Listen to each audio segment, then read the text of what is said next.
Welcome to Empower Team Call for our Monday night. Tova Privet here, and I'm going to get us started. Natalie will be on in a few minutes, but I'm excited to jump into belief. We kind of allude to this a lot, but we don't ever spend time, or haven't in a while, just talking about belief. So I have all my notes down here. If I'm looking down, I want to make sure I cover everything for you guys. So we have some kind of broad categories of belief, but I really want to get into if you don't take time to think about what that means for you, it can be very superficial. So it means something different to all of us. It's going to look slightly different for each of us. However, the importance of it, I can't stress enough. You will not be successful in this business if you don't manage your belief. There's no such thing as somebody who their belief is just squared away.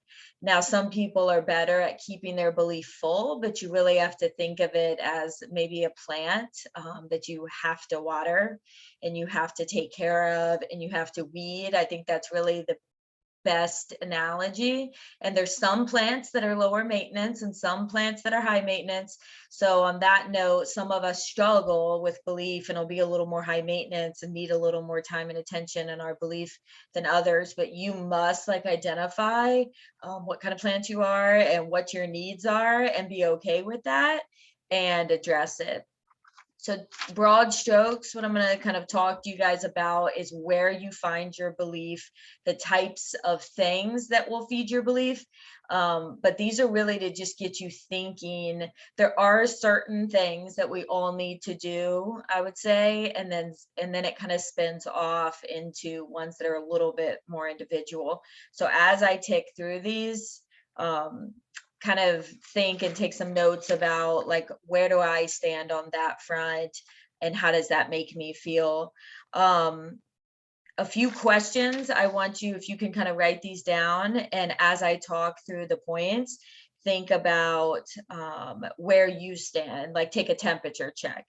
So everyone needs to rank their belief in yourself, and when I say that, that is your belief. How rock solid is your belief in your ability to get to the rank you want? If that's diamond, if that's ruby, are you like, I think I can, or I absolutely know I can, it's just a matter of when, or like, I don't know if I'm like these other ladies, like, where are you on that kind of shaky ground? And it's okay, just be honest with yourself and your upline. We're going to talk about that, where you are in that, because sometimes I think we're afraid to look at our belief like reflection and really be honest about it. Don't let it scare you if you have shaky belief on stuff, because that's totally fixable, and that's why we're doing this call today. So belief in yourself, belief in our business, and by business I mean MLM, network marketing, business model. Okay. So, I mean, there's a few good companies out there. Obviously, I'm partial to Plexus, but Roden Fields is a good company, Beauty Counter, Mary Kay, they have similar structures as us. And they've been around, think of Mary Kay, how long Mary Kay's been around. So if you are not sure of the business model, or it makes you really uncomfortable to tell somebody you work in network marketing, there's books, there's things we can do and talks we can have and videos you can watch specific to that. But if you don't really think about it, then you may not see that as a weakness. And then products, of course, you got to have rock solid belief in our products. So as that was the first thing, rank those three for yourself. Which one's your strongest belief in the product, business, or yourself, and which one's the weakest, the product, business, or yourself? Another thing I want you to think about, what is your favorite part of this job? What is the most fun to do? And how you know that is, what do you procrastinate on? So that goes hand in hand with, I want you to write down what's the least favorite part. And I promise there is a connection between your least favorite part and your weakest belief point. There's a reason it makes you uncomfortable. Something about your least favorite part makes you just feel, ugh. And there's a reason for that. And you should absolutely have an open conversation about which thing you don't want to really do and why. because there's layers to that. And Natalie has discovered so many things for me that I just didn't really feel like doing, that I didn't really want to do the digging work to figure out why that was uncomfortable. All I knew is like, I'd rather not do that. I'm good at this. I'd rather do this. And it feels good to do something that I know I'm good at and I know the results I'm going to get. But that she asked all sorts of questions and dug down with me on coaching calls, to figure out actually that went to deeper issues of like, if I'm good at something and the value I place on being good at something or being bad on something. So several layers down, it was a lot more than like, I don't like doing lives just because they're weird. Like that's not the answer. That's like 4 degrees off from your answer. So, but your upline can't help you figure that out. And that's not meant to really be done alone. So ranking your 3 things, what's your favorite part? What's your least favorite part? Um, and list the ways you manage. Yeah. And so that's really to the first one. Do you even know the answers to any of those questions? It's okay if you don't, but that means you need to spend some time kind of contemplating your belief. So I'm reading a book called What to Say When You Talk to Yourself. I'm pretty sure that's the name of it. And people have recommended it to me for years. And I just kind of jug my feet on reading lots of the other books. And I finally got to this one. And you guys, it's like rocking my world a little bit. It's science heavy, but belief heavy. And he talks all about really the neuro pathways you're making in your brain. So I'm on this like plant analogy today, but think about at a college where there's big grassy fields and there's certain pathways that the students have picked that they keep walking through. And so there's no grass on those pathways because people ride their bikes there, people walk there. And so it's like this big grassy field, but there's roads cut through it because people continually walk there. That is exactly what is happening in your brain when you have certain thoughts. Your brain is not partial to, your brain does not know that's a negative thought, that's a positive thought. It's just a thought. And when your brain is repeating it on cycle, I don't know if I'm good enough to do this. I don't know if I'm like these ladies. That playing on repeat is carving a neuro pathway in your brain. And that means it's going to go path of least resistance. It's going to continue to repeat that. It's feeding itself. And what our subconscious does is it searches for evidence to support those pathways. It has no idea if they're good or bad, true or false, but it's going to naturally look like almost like a magnet, look for things that align with that. So this is where, all the juju feel good stuff about like affirmations and saying positive things. There's actually science behind it, but you need to understand the science behind it. And it's biological, it's neuro pathways. And so I want you to take it seriously with your head trash. And we say that with thoughts are thoughts. Okay. They don't possess innate goodness or badness. But you have to actively choose your thoughts. Your actions and success are going to follow your thoughts. That's why I'm spending so much time on this. You can't act away a bad mindset, work away a bad mindset. No amount of consistent IPA, consistent this or that events, consistent book club. We need you to do those things, definitely, and those will help. But where are you coming from it at? And by the way, guys, this is not always easy. I've had seasons in my business where my mindset's on fire, and then I've had seasons where I'm like, I don't know if I'm the same as these other ladies, if I can do this. So that is a natural thing. Don't get in a negative mindset about the fact that your mindset changes. Just know that that's part of your business. And I recognize that. And I'll talk to Natalie about it. Be like, I'm kind of feeling this or that, or listen to some extra calls. So be aware if this sounds interesting to you and you'd like to learn more about it. It's an easy read. It's an older book. I think it's 90s or early 2000s. I got a used copy off Amazon for like $7. What to Say When You Talk to Yourself. And then a Bob Hyland call I heard part of recently kind of talked about similar things. And he said why it speaks to the whole thing about how you can't work away a bad mindset. And mindset is belief. Okay. So that's why I'm spending so much time on this. Think about people who you're working the business with, sidelines, and y'all are doing the same thing and people are getting different results. But people are doing IPA, people are reaching out. It is not your network, it is the belief, it's the power, it's the electricity behind the action. Okay, it's the belief behind the action. And when 2 or 3 people or 20 people are doing very similar things, but there's 5 to 10 of them that are getting results and 5 to 10 that aren't, that's a belief thing. Okay, so we can fix that. So just know that there's a reason you're getting different results. And it's not that you're not good at this. It's not that you don't have what it takes. It's not that your network is different than their network and they have all this influence. People subconsciously can feel your belief and your confidence in it. And that has to do with belief in the products, belief in the business, and belief in yourself. People can sense that, like a horse can sense if you're scared. It's the exact same thing. And they can't put their finger on it. They don't know why, but they're just not inclined to be influenced by you at that moment in time. Here's another way that, and this is just an example to show you that this is true. So if you're really good at recruiting for products, but you're not as good at recruiting for business builders. So your belief in the products, I guarantee, is higher than your belief in the business.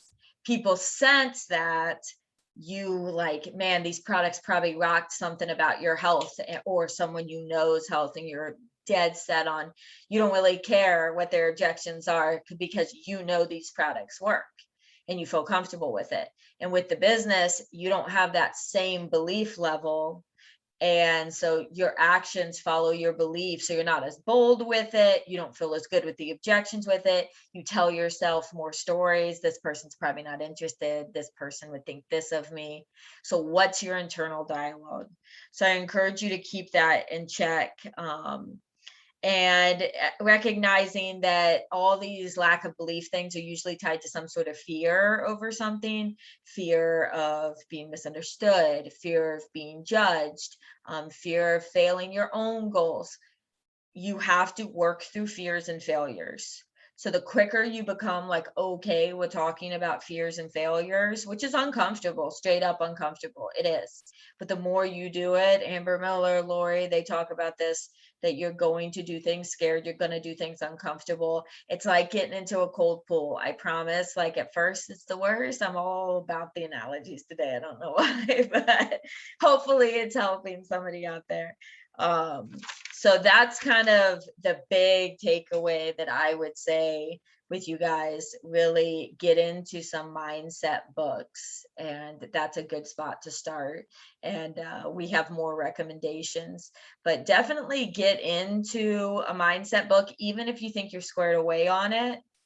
I encourage you, there's aspects that I'm still learning about. And actually, the more I learn, the more I'm like, oh, I have a lot to learn when it comes to mindset stuff.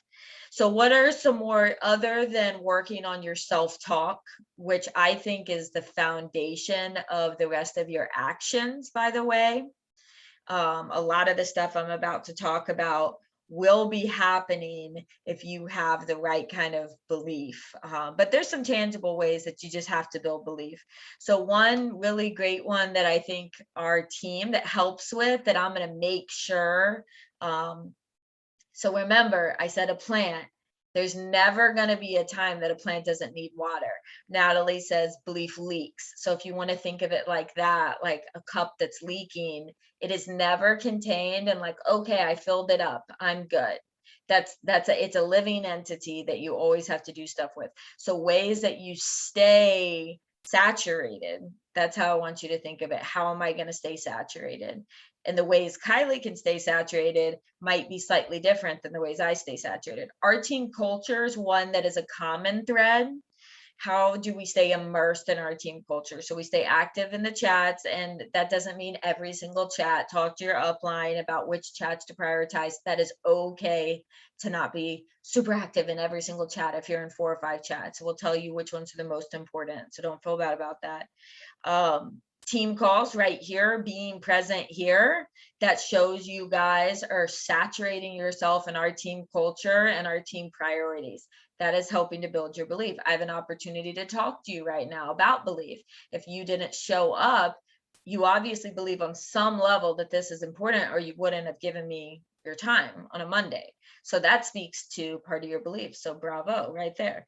Events, that is participating in our online events, doing power hours, and trying to come to our live events. I know life is crazy and that it is difficult to make it to live events. I'm not going to lie. I plan these out like a year in advance for which set of grandparents and which nanny, whatever, is going to watch the kid's friend. I'm going to trade with Fallon and Courtney multiple times, have traded their kids, and one of them has gone to the event. So you figure something out. If you got to do that with a friend and you'll alternate, somebody goes to this event, somebody goes to that event. I know people who brought their kids with them and an in-law, and when they're at the classes during the day, their in-law, whatever, watches their mom, watches the kid, and then we're with the kids the rest of the time. So there's a way. Where there's a will, there's a way. Nat always says that. So culture, that's a big one. Self-talk. What is your internal dialogue, and what are you doing to learn about your internal dialogue, identify it, and improve it? And it's a muscle. Okay, so I'm kind of going backwards a little bit, but it's going to be some growing pains and some soreness to change pathways that maybe have been stuck in there for 10 years, 20 years. And you're saying it about plexus, but you've said it about other stuff, and said it about how your mom said it about how your student, maybe a parent said it to you. All this stuff goes deep, it goes old, but it will, if you don't identify it, it'll slow your growth down. And there's no reason for that. This is a safe space that we can identify and work through those. And then culture is a more tangible one. Communication is my next point. And I've kind of alluded to this. You've got to be open and honest with yourself and your upline. These are the kind of things that should come up on coaching calls. So at leaders, I encourage you, if you don't have a good format for coaching calls, we got a really good one for Brittany Howard. It is interlaced with all sorts of belief questions. So be coachable. Natalie still does coaching calls with me. And they get harder and deeper and more uncomfortable. And that's good, because I know I'm growing through failure and fears, walking through things not going like I planned, and things being scary and being nervous. That's when you're actually growing. It's the same as working out. If you go to the gym and come home the next day and you feel just fine, and you're not sore at all, you're not tired at all, y'all, you didn't do anything. Your body's not changing. So anybody who works out can appreciate you must go through some discomfort to see change. Things must be different for things to be different. Okay. So communication, being coachable, being present on coaching calls, prioritizing coaching calls. And honestly, I'd say coaching calls, if you want to grow fast, you need lots of coaching calls. Okay. And you need to hyper saturate and hyper immerse yourself if you want to get over these stumbling blocks, whatever you want to call them, these snags, as quick as possible. You're kind of going to go at the speed that you're willing to push yourself at. Next point, podcasts and books. Again, a lot of these overlap. I've mentioned kind of my favorite book right now, Bob Heilig. There's a lot of free content that guy puts out, but he specifically has stuff on belief. But Tony Robbins is a great belief guy. Oprah has stuff out there on belief. Brene Brown. Okay, so vulnerability is and shame is just a spinoff of the stories you're telling yourself, which greatly affect your belief. So all these people that we kind of talk about, Brene books are great, Tony Robbins books are great, and we have another list of just specifically plexus ones we like. If you're tied into book club, you're gonna overlap. We just finished a Brene Brown one. John Maxwell talks a little more about specifically like leadership stuff, but that's still good to be hyper saturated in our culture with all of it. Another one, so everyone needs to be doing podcasts and books, but it might be different podcasts and books. So there's an example of something that feeds Sabrina might be different than what feeds me, but we're both learning and reading. She doesn't not need to read books. Okay. She doesn't not need to follow any of these podcasts. So that's where I get into culture and communication is really across the board. Everyone needs to be doing that. Podcasts, books is where you start to hone it in a little bit. But is every single book club book my absolute favorite? No, but guys, like get in there. You're gonna learn something from all of them, and you'll hit on ones that are your favorites. Diamond documentaries and inspiring videos. If you guys have never gone on YouTube and watched Denzel Washington just like talk about how to be amazing in life. He's an actor, so I get that like that's his job to like immerse you in this world. But his videos, I just love them. I just love Denzel. I feel so inspired and like ready to go and conquer the world. So like on a bad down day, I'll go watch his same one that I've watched a bunch. The Rock, Dwayne, whoever, he's really good too. Arnold Schwarzenegger, he has a really good, any commencement speeches tend to be inspiring to me and uplifting. So I can go, yeah, exactly, Rocky, go watch any of those. Diamond Docs, I know other people, I kind of go back and forth between Diamond Docs. Why I like those is I find people that I can really relate to. And I'm like, she doesn't have anything special that I don't have. And that diamond would say that to me. And I don't have anything special that y'all don't have. Emerald, sapphire, diamond is 100% obtainable for everybody on this call. And we just got to work through pretty much our mindset issues, and our actions will follow our mindset issues, and results will follow your actions. But they do have to be built in that in those levels, because as I talked about before, like your foundation, if it's shaky and messed up, like everything else you're trying to do is just not, it's going to be disjointed. And so that's the whole, you can't outwork a bad mindset. And the last one is learning, like staying in a learning mindset, and learning about our business model. Don't just decide that, oh, I know everything about that. No, there's tons of books, always. I mean, until you've been doing this 7, 8 years, I don't know anyone who's read more books than Brittany Howard and Fallon. So if you need book recommendations between Christina, Brittany, and Fallon, like you'll be set for the next 3 or 4 years. So rotate. Spend some time, always watch, reading our information sheets, reading testimonies, really staying up on our products. When we have new products, go back to an old product. We're going to try to start highlighting some products on here to help you guys with belief and understanding in those. If there's one you're not sure about, again, talk to your upline, like, or find one of us who, like, if you're not a big ease or vital biome person, and we are, talk to one of us about which is our favorite products and why that one is our favorite, like your top 2 favorite products, your downline, ask them, find out. That's belief building. And mindset is learning all about yourself and why you think the way you do, and is that true or not. Thoughts and feelings are not facts. Okay, sometimes they are, sometimes they aren't. So we can learn tools to use to really have healthier and more serving for our business, better serving mindsets, and then of course our model. I encourage you guys to be willing to learn something new each month through a book and through a skill set. So at your coaching calls at the beginning of the month, pick something. I'm going to read this book, try to do a book every maybe 6 to 8 weeks, make that a goal. And Fallon writes in the back of her books her top 5 takeaways. So I think that's a good tangible thing to do. And then what's your new skill set that you're going to do in this next 30-day period that you're not super comfortable with? And then the next coaching call, you guys review that. If you've read halfway through the book, what are your favorite 3 things so far? And what did you do to step towards your goal? So I know I threw a lot out there, you guys, but I'm gonna stop our recording and double check if there's any questions, but I appreciate you stopping in for our Empower Belief call.